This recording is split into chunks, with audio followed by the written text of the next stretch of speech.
হামলা হবে একজনের ওপর, কিন্তু জবাব দেবে সবাই। ঠিক এমনই এক সামরিক সুরক্ষা বলয়ে যোগ দেয়ার গুঞ্জন উঠেছে বাংলাদেশের নামে।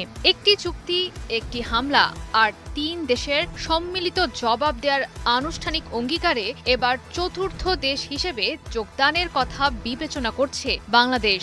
এমনই আভাস দিয়েছে বেশ কয়েকটি আন্তর্জাতিক গণমাধ্যম। পরিস্থিতি এখন এমনই যে ইসলামিক ন্যাটো নামে পরিচিত সৌদি আরব, তুরস্ক এবং পাকিস্তানের জোটে বাংলাদেশকে দেখা গেলে অবাক হওয়ার কিছুই নেই।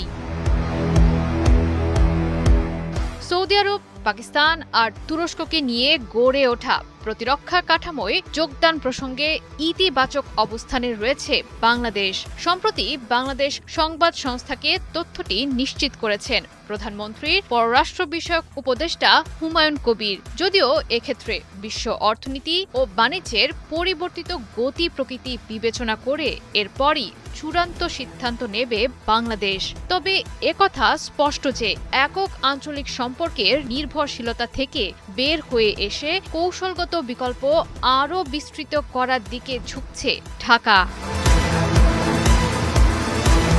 দক্ষিণ এশিয়ার ভূরাজনীতিতে ধীরে ধীরে বদলে যাচ্ছে বাংলাদেশের কৌশলগত অবস্থান। একটি নির্দিষ্ট শক্তির ওপর অতিরিক্ত নির্ভরতা কমিয়ে একাধিক শক্তির সঙ্গে সম্পর্ক তৈরির পথে হাঁটছে বাংলাদেশ।